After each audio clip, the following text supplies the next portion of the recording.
my headphones out of my purse. We can't see you, Kayla. Where are you? To see a I see a very nice picture of you, Kayla. yes, angelic, glowing. Are we recording? Yep. Okay. Ready, go. All right. So we can get people. Let me do it. You know where everyone's at. Oh, do you want to do the intro? No. Okay, so it is February 23rd, I believe, and this is Team Fully Fit call, and we're going to talk about nutrition and basically just kind of give you guys some pointers, hopefully, so that you can have a baseline knowledge of nutrition so you can help challengers get the best results possible. If you want to use the chat box, we'll keep an eye on that if you have questions. Otherwise, we can Yes, please ask questions. or at the end, we'll leave it wide open. I'm not a note taker, but I took like 1 page of notes. Wow, good job.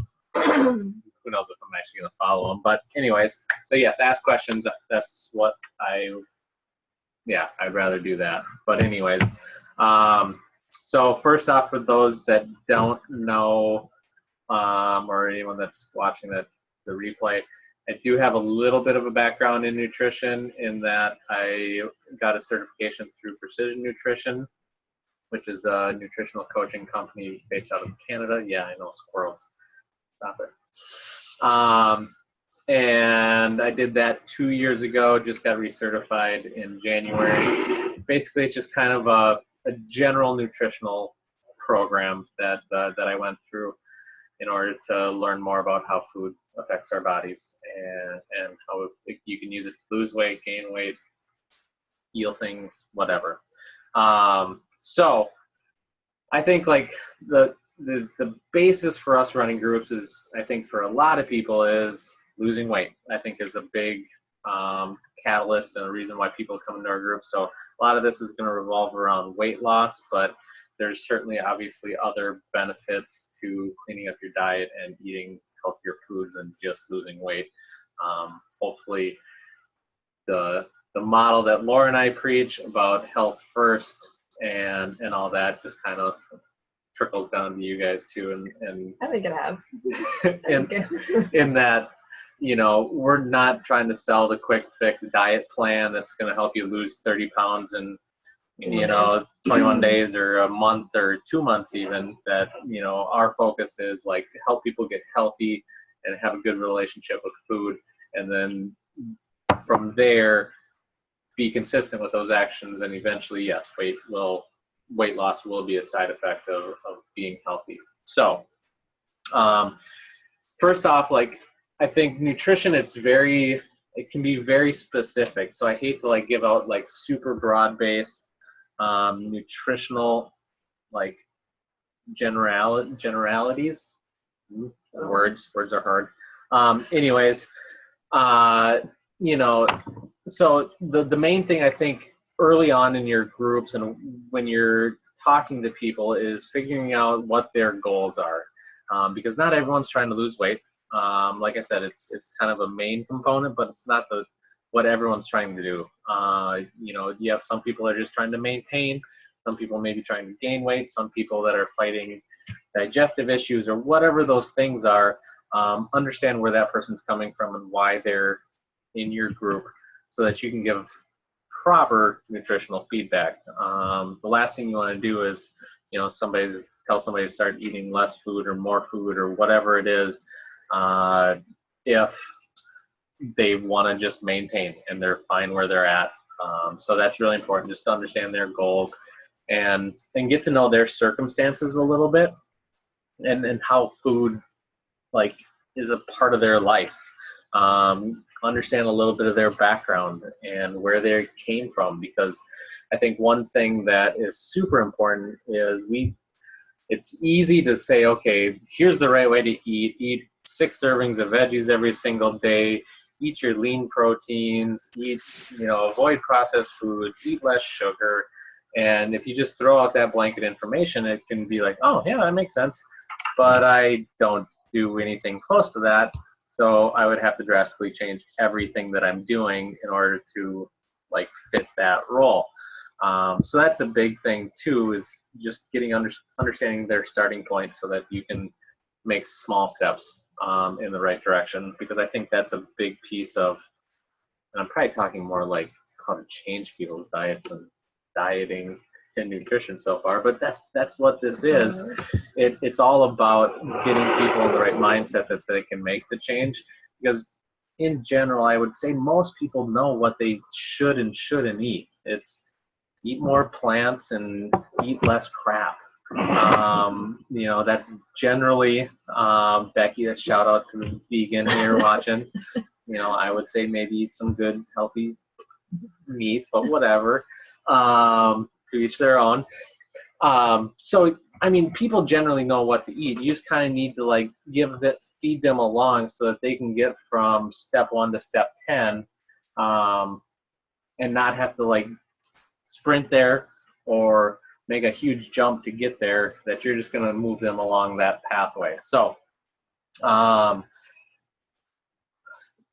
small improvements. So that's kind of, I'm going to go back to my notes here. So that's like a big thing. So I think nutrition for us, I put together a tracker that we've used with some of our groups.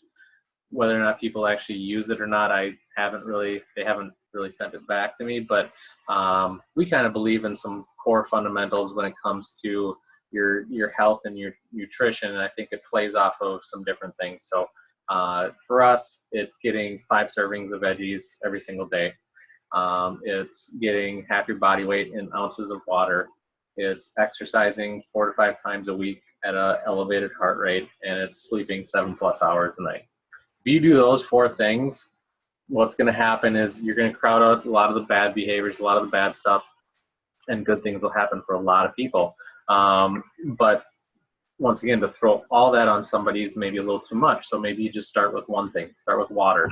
Like, if it sounds so simple, and it's like one of the biggest struggles that our people deal with, but if you're dehydrated, your body doesn't function well. And if your body doesn't function well, it's not going to be like ready to go, okay, let's give up weight and just kind of let this stuff go along. Because anytime your body's under stress, whether it be from being dehydrated, whether it's from exercising a crazy amount, your utility bill, your electric is getting shut off, or whatever that stressor is in your life, that sends hormonal stuff going through your body that is going to cause you to hold on to weight more so. So stress management is a big piece of it. Drinking water is a big piece of it. So going back to the small things. So like small things, depending on where a person is coming from and what you can figure out will help them the most, the quickest. I think that's the big piece of it. So what is their limiting factor? What is the thing that you're seeing either from interviewing them early on or for that first week of the group?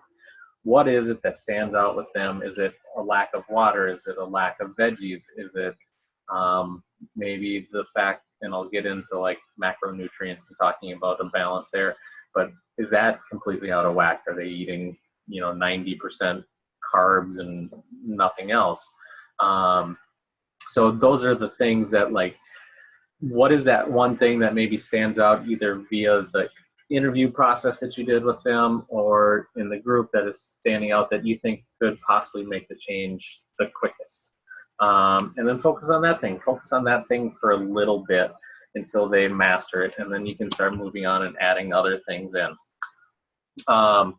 So that's like jumping to how I like to start approaching challengers in challenge groups, is like that interview process, getting to know their goals, getting to know where they're at, getting to know what they want to accomplish. And then that first week, I usually have to rein Laura in a little bit because she's like cracking the whip on day one, like, eat more veggies. And I've gotten better. she has. I've trained her well. Like that first week, I'm all about, unless they're a returning customer. But like for me, my big thing is digging into why they're making the decisions that they're making, and asking a ton of questions. You know, unless they just have like a rock solid day where they just like nailed breakfast, lunch, dinner, everything kind of hit, lots of veggies, good water, and like then I'll just go, hey, great job, and give them a pat on the back.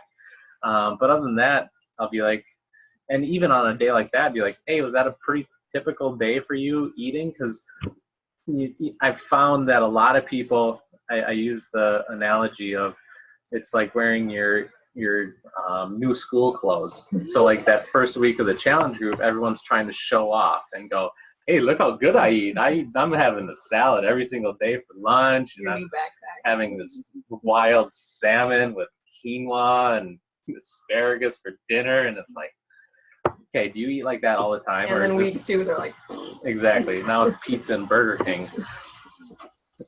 So even when they're eating good, ask questions like, how is this compared to what you were eating a week ago?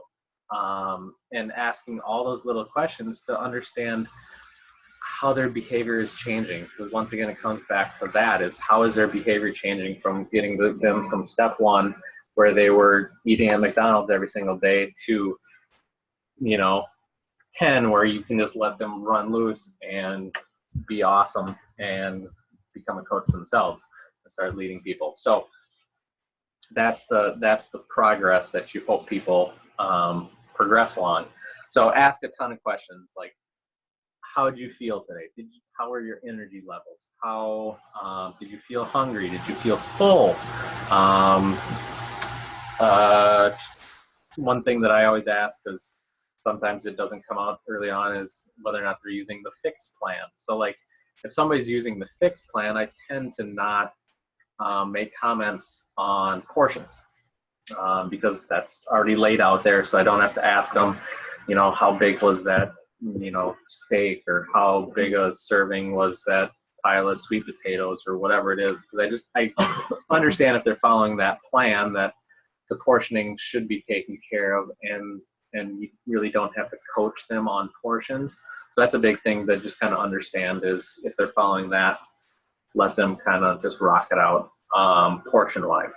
Food choice wise, and they're going to screw up from day to day, but that's a whole other thing.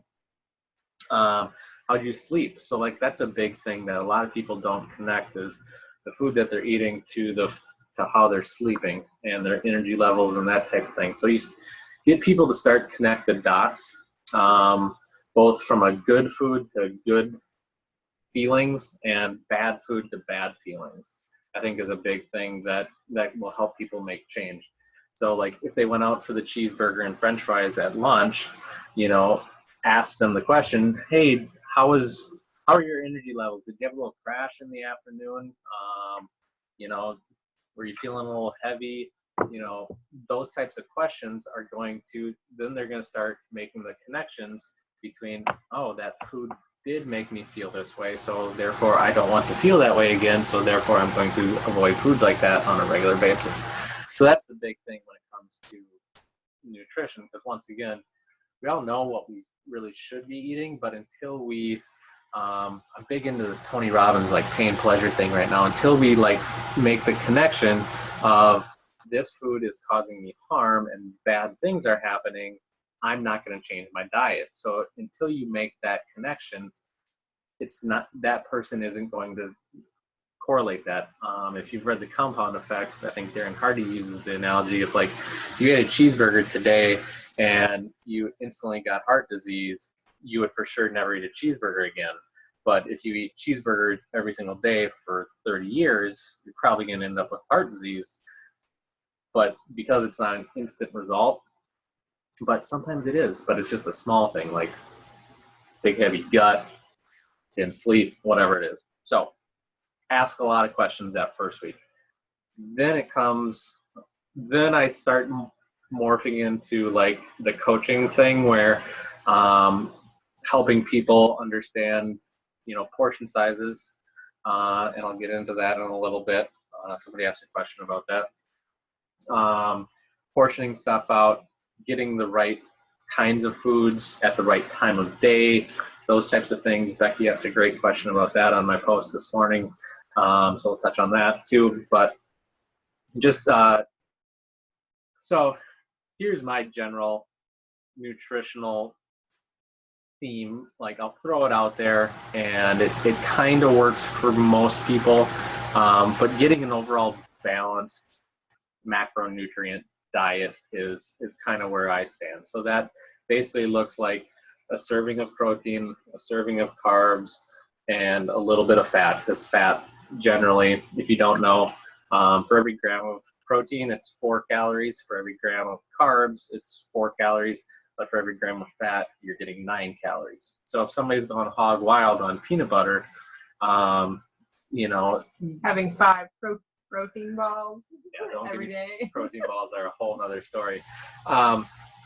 So that's where calories and portions can really add up when it comes to the fat piece of it, because one, you can eat a lot before you're going to feel satiated and really full.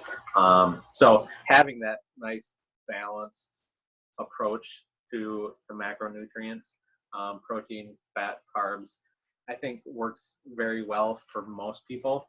I will say, depending on a person's goals, so let's just assume people are trying to lose weight, since that's pretty much the norm. Generally, the bigger the frame the person, the more fat heavy the diet will tend to, or a more fat heavy diet will work better for that type of person versus the more slender, long, lean type of person. Even if they're carrying some extra fat, that person is going to be more of a carb burner versus the thicker person is going to be more of a fat burner. So you can kind of make those general adjustments. Like if they're using the fixed plan, maybe if you've got that heavier person that is kind of carrying some extra weight and just is naturally bigger, maybe you swap out, and you recommend, if they're not seeing results, you swap out a yellow or a purple or another blue. Would be a great way to start, or maybe even 2. By keeping those containers, the total number, the same, so you'd make those swaps. So that's kind of like general macronutrients. Little things in there that I always try to look for and encourage people to do. Get a veggie with every single meal, I think is a big thing, and it'll challenge people because that's an easy thing to track. So, encouraging people in your groups, get a veggie with every single meal is a fantastic way, because there's only one way you can lose weight, is to burn more calories than you consume. Now, your metabolism moves a little bit based on what you're eating, what you're doing, and all kinds of other things. So the benefit of eating a veggie-heavy diet, and that's one reason why we preach this, is one, it's super calorie dense. So you're going to get a ton of vitamins, minerals, and awesome things from the plants. Fruit can kind of be included in there, but people, kind of like peanut butter, can go hog wild on fruit and think it's like completely health food, when kind of is, but it can get away from you. So, I lost my train of thought. Or was it? Plant-based diet. Super micronutrient dense, low in calories, high in fiber. So what tends to happen when you tell somebody to eat a lot of veggies and eat a ton of veggies, what's going to happen is they're going to fill up naturally from those foods, so that they don't always feel like they need to go back and eat something else. Me? No. Oh, okay. Weird. So that's why we encourage people to eat a lot of veggies. Now, you can track calories, you can track all of that other stuff, and it can work, but it's a lot of work. Whereas, like, if you just get people to eat a lot of veggies, protein kind of works in the same pathway as veggies in filling you up. It's a lower calorie, so it's 4 calories per gram. So if you were to eat a chicken breast, that's going to contain a lot of water, it's going to contain a lot of protein, and it's going to fill a person up a lot more than, say, a piece of toast and peanut butter. And calorie-wise, you're probably actually getting more calories from toast and peanut butter than from the chicken breast. So that's where you can kind of make some adjustments. Want to get into macronutrient timing? How are we doing on time? Am I rambling too much? Okay, we'll kind of wrap it up here and then open it up for questions. Yeah, so we're going to touch on like timing of food and what my general idea is behind that and why. So people tend to, breakfast is turned into dessert for a lot of people, and I think that's one big area that people can improve. So if you can get people to cut out, I don't want to say all the carbs from their breakfast, but a lot of them, what tends to happen, and everyone's different, but like in general, what tends to happen is your body's more insulin sensitive in the morning. So insulin is a fat storing hormone. If you don't know, it's what regulates your blood sugar. So if you consume a lot of carbohydrate in the morning, your body's gonna like freak out even a little bit more in the morning versus say late at night or even midday, and it's gonna go, whoa, let's send a ton of insulin into the bloodstream and let's get that stuff out of here as fast as possible. And what's gonna happen is that sugar is gonna go to the easiest place that it's gonna fit. So if you just worked out, that's actually a decent time to eat some carbohydrates, because what happens is then that carbohydrate is going to get escorted off into your body's muscles and refill your muscle supply. If you're eating it first thing in the morning, chances are, and you didn't work out at 5 a.m. and then have that waffle and syrup and oatmeal on the side right after that, that person will, that sugar will likely get stored into fat tissue, because that's the next easiest place to store it, on top of maybe the liver, which isn't good either. So eating carbohydrates first thing in the morning isn't super beneficial for a lot of people. Having a balanced breakfast, so now maybe you throw in some almond butter, peanut butter into your oatmeal. I don't know, throw some avocado in there, eat some eggs, have a balance. Like a pretty basic breakfast for us is eggs, plantains, and broccoli. We eat that thing like 4 times a week. So it's protein, fat, some carbs, pretty balanced morning. And for us, it works. I've never actually tested my blood sugar. I maybe should. I've got my little pricker thing. But anyways, so that's kind of where I would steer people. And one big area that I think you could help people out is get the carbs out of the breakfast meal, is a big thing. Another place that, or another way that I like to communicate with challengers is when they post their food logs, is post everything chronologically. So you worked out, then you had breakfast, and then you had a snack, lunch, dinner, whatever. And that way, by knowing you worked out, then you had this carb-heavy meal, I'm not going to beat that person up, even if it's a chocolate chip cookie, because it's actually not terrible. Most carbohydrates. What if they didn't know? And they just had a cookie. You could explain to them, be like, hey, that's actually a decent time to eat a cookie, because that sugar is going to go straight to your muscles. So that's kind of the crazy thing. Like, I'm in the middle somewhere in that all food, broccoli gets turned into the same glucose molecules as, straight cane sugar does. So, that piece of it kind of is the same, but it's going to affect your body a little bit differently and whatever. So I'm not going to go, that's more geeky. That's Nutrition 102. I vaguely did. The science has changed a little bit on that one. They used to say you should consume a 2-to-1 ratio of carbs to protein within 30 minutes of working out. They've expanded that to like 2 hours now. So that could be Shakeology is actually, it's a decent way to get that in. That's kind of how I use it, by adding like a banana so the carbs get up a little bit. And then, you know, Shaco's got 16 grams of protein, so you could either add a little bit of extra, like I add a little bit extra protein now, but you could do whatever you want. Cool. That is, yeah. Excuse me. So wrapping up, getting to the questions that people asked, and then we can open it up even more. Calorie restriction, Kayla, I think that one was you. How does that affect a person? Go check out my fancy new infographic that I created today. No, seriously, like that.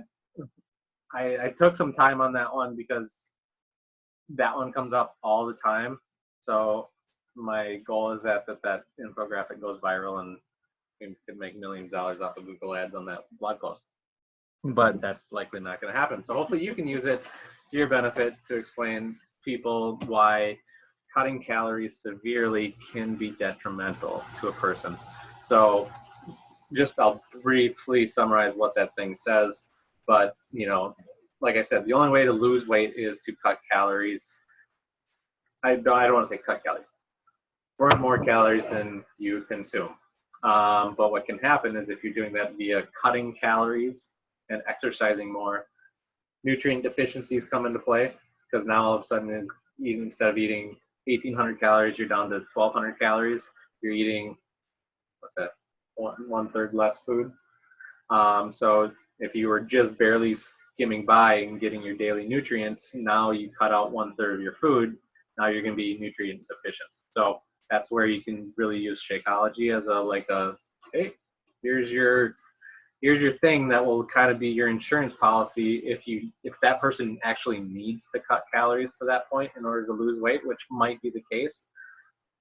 Here's a shake that's going to like provide all the nutrients you need so that this doesn't happen and your body doesn't get stressed out and freak out. What's the case when someone would need to cut calories that much? If they're 5'2" and weigh 130 pounds. So, or if they are in a competition, they want to like lean out severely like that last week. So, you know, it is within the world of possibility that somebody would need to cut calories that low in order to lose weight. But so nutrient deficiencies. So that's a big selling point of Shakeology, I think. And we can use that as a way to like say, hey, here you're going to get your nutrients so that your body actually can do the things that it needs to do in order to live and survive. What was number 2? You can lose.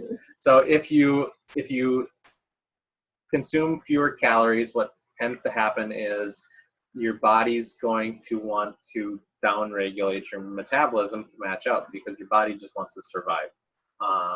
So with that, one way to do that is to burn muscle before you burn fat.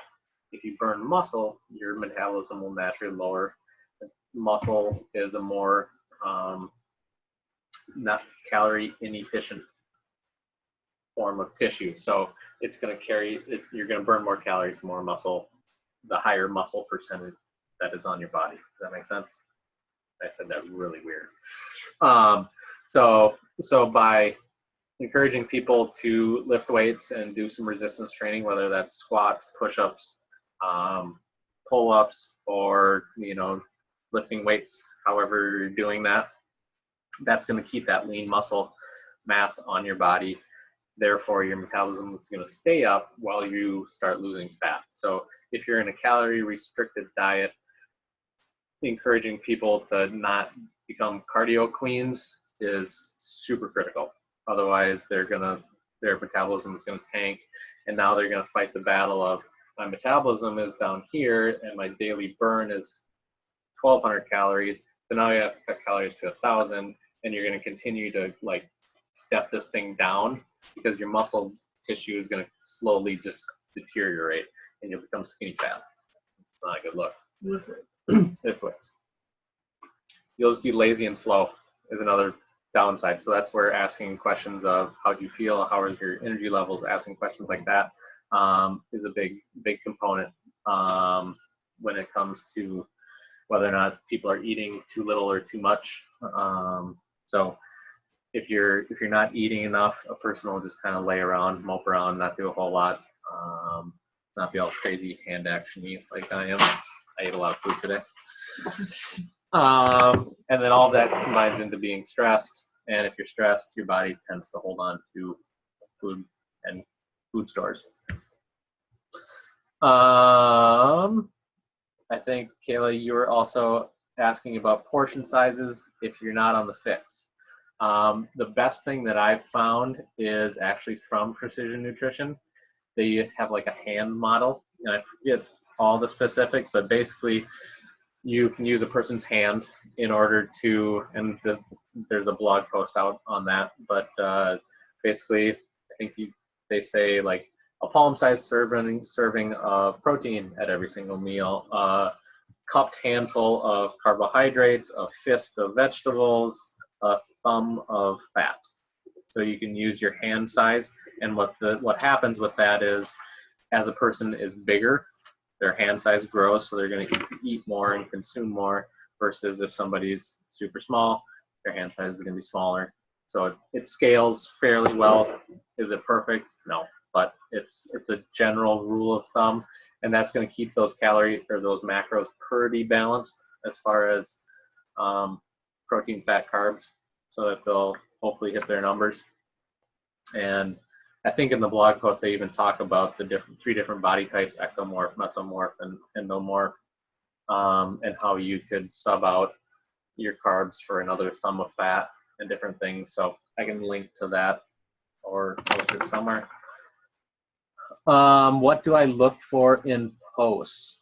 I kind of touched on this one: balanced meals, so a little bit of everything. So you're not eating just straight waffles and maple syrup, or oatmeal with brown sugar and bananas. So that's like straight protein, homie, or carbs. So figure something else out that you can add in there that's gonna not like totally just overwhelm you with carbohydrates, or even like, you know, it can go the other way. Carbohydrates is the one that people tend to go hog wild on and eat way too much of. So that's why I'm picking on carbs.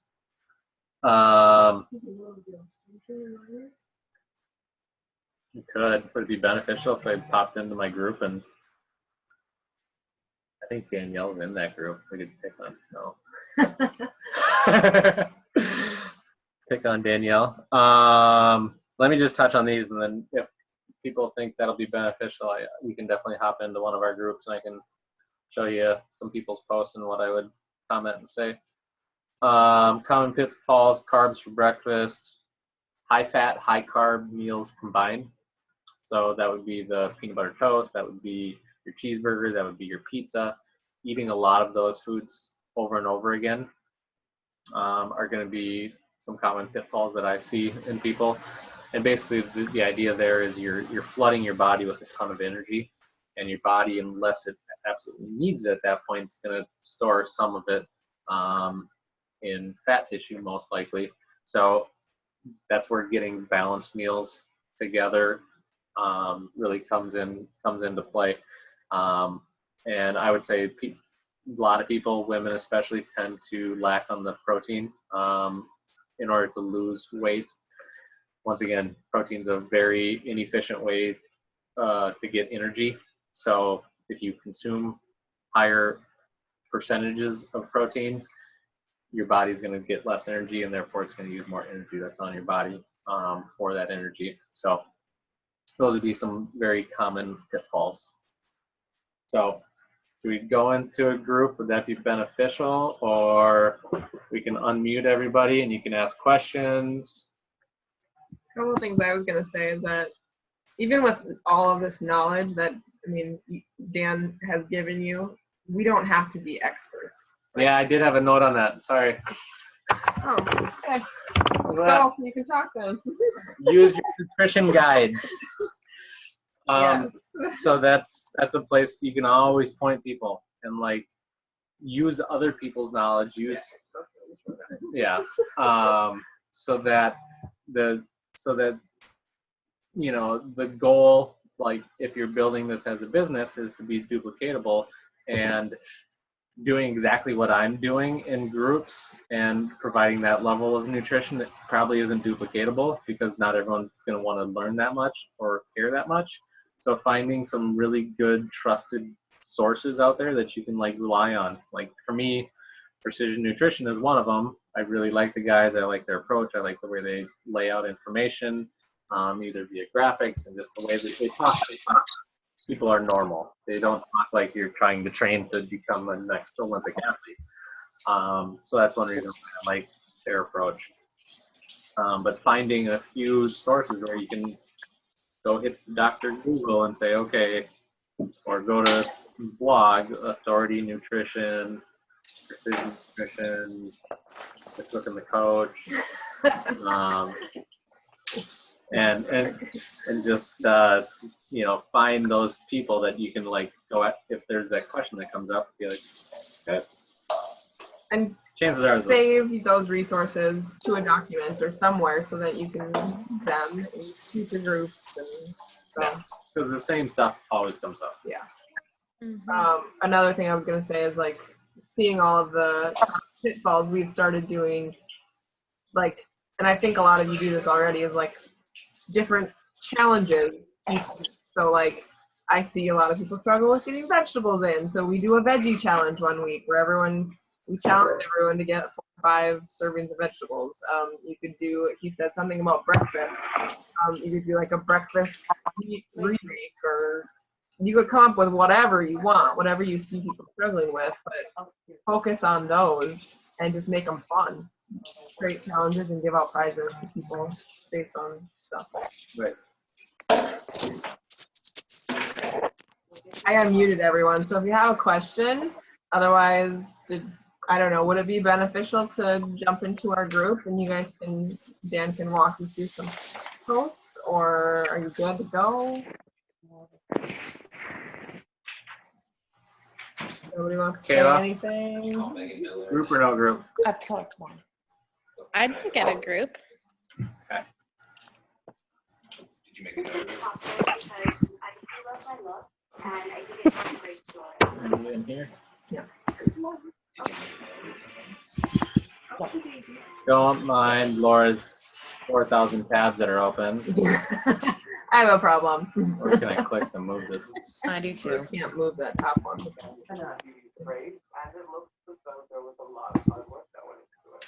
All right, so let's pick on our group that's going. Look at those cute kids. That's my niece and nephew. So Carrie, eggs and sausage, apple peanut butter, celebration of coworker getting new job. We shared a ranch potato fries. So like a treat meal, like another thing that I totally am a fan of and let people have them. So instead of like even ignoring the treat meal, I usually like to celebrate it. So awesome, that's great that you were able to go out and have something fun like that with your coworkers. It eliminates the guilt that you might be feeling by having that, because I've said this before and there's no science that backs it up, but the stress of you beating yourself up about eating a bad meal will you gain more weight than the actual meal does. It's just making that up, but it's probably not true. So if you see people that have treat meals, go ahead and encourage them. Awesome, good job. But if they're doing it consistently, then you need to track it down. That's another thing. How would you nicely, I mean, you said you asked a lot of questions. You don't, like, if you see someone consistently having crap, would you send them a private message? Would you just keep commenting on their posts? What would you do? I would start by commenting on a post, and whether it be specific like nutrition knowledge and be like, hey, that's not going to help you lose weight, or I wouldn't say exactly that, but you kind of have to feel out the person too. If they're super okay. I mean, I don't know. I feel like Yeah. So, calling them out. Some people that are more okay with you calling them out in front of everyone. Some people need a private message, and they're like, well, I don't know. That's how I feel. so yeah. Let's go find one like that. And so one thing with Carrie, she always struggles with getting vegetables. So I would maybe say I'll have a few more veggies on that given day. Basically, I'm looking at everything before lunch. There was 0 vegetables. Her treat meal was 0 vegetable. Well, a little Asian salad. And then the buffalo chicken wrap. Yeah, she says there's greens, onions, and tomato in there, but it's probably a tiny amount. So that would probably be one place where I would say, okay, you could, since you maybe knew that you were going out for that treat meal, that wasn't a surprise, plan the rest of your day around, if you're going to have a treat meal, make sure the rest of your day is pretty rock solid. You're going to get a bunch of pictures of the kids because Laura made them tell her why. What their why was. Omelet, bell peppers. Breakfast, pretty good. Lunch, pretty good. Maybe going a little heavy on the dairy. Potato fries, chili. Yeah, overall, pretty good. That just would be like a, solid day. If I'm moving too fast, feel free to let me know. Also, if people are, I like to dig deeper and ask lots of questions. If someone is just saying they had eggs for breakfast and then they had for lunch, they had a salad. And then they said for dinner they had some chili. Like, what was on your salad? Did you have other vegetables? What kind of dressings did you use? Like, don't be afraid to ask lots and lots of questions. Pictures are fantastic. Too. Yes. Because that shows portion sizes. Yeah. Like, there was somebody, if I scrolled far enough down, she's like, I baked sweet potato and asparagus for dinner last night. I'm like, oh, that could have gotten away from her. But then she posted, and the steak was like that big, and she had like 2 wedges of sweet potatoes and like pork and asparagus spears. And I was like, okay, maybe you should have eaten more. Let's see, one more. Pretty good. She's doing the fix. Amanda is, so I probably wouldn't say anything portion-wise. Overall, pretty balanced day. A lot of eggs. Yeah. So maybe a little bit fat-heavy, but not too bad. More kids. Look at all the kids. Pork belly sandwich. I want some of that. See, and she points, she knows it, so that's cool. And that's one thing, like trying to get your customers to understand that these are the good things, these are the bad things, and that therefore they're coaching themselves. It's funny, a lot of them are like, I knew you were going to say that, but I need to eat more vegetables. More vegetables. Good, I'm glad. So, yeah. Not sure how far down you want me to go. Selfies today.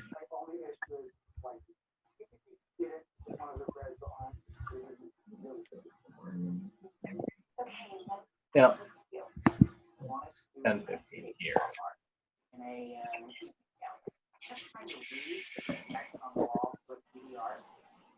I'd say that one's pretty good too.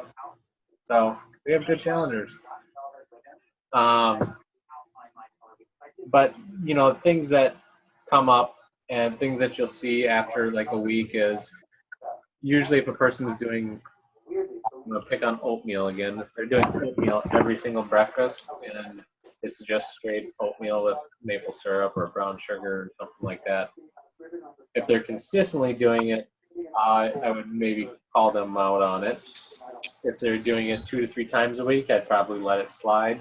So that's where just kind of feeling it out and watching things play out rather than like jumping on people the first time that based on what I told you, like don't eat carbs for breakfast, don't like jump on a person on day one because that might have just been special situation. So, Mm. so yeah. Post. Good stuff. She doesn't normally eat oats and all that stuff for breakfast, so I don't think I commented. Love that lunch. Random sardines, sprouted mung beans, turkey pepperoni, and sweet potato. Really weird. Really weird. I like weird stuff. I encourage people to eat dinner for breakfast and breakfast for dinner, because I think that's where some people get tripped up. Breakfast has to be. We're guilty of this. We always have eggs, but like a lot of people, breakfast is dessert, so they always have dessert for breakfast. Share. Is that what I do? There you go. I navigated the Zoom video. Any questions? Nothing? Okay.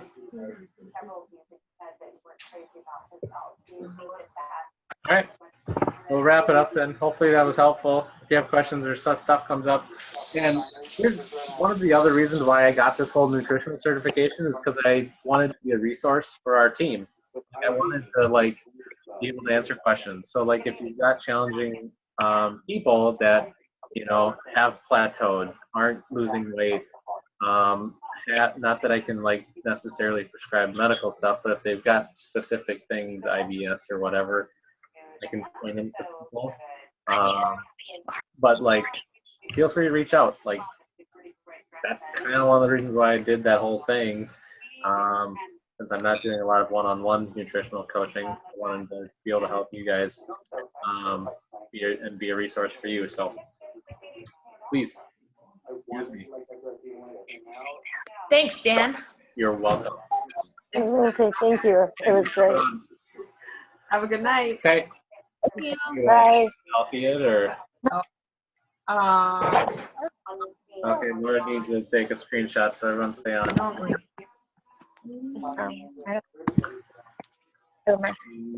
Nippy.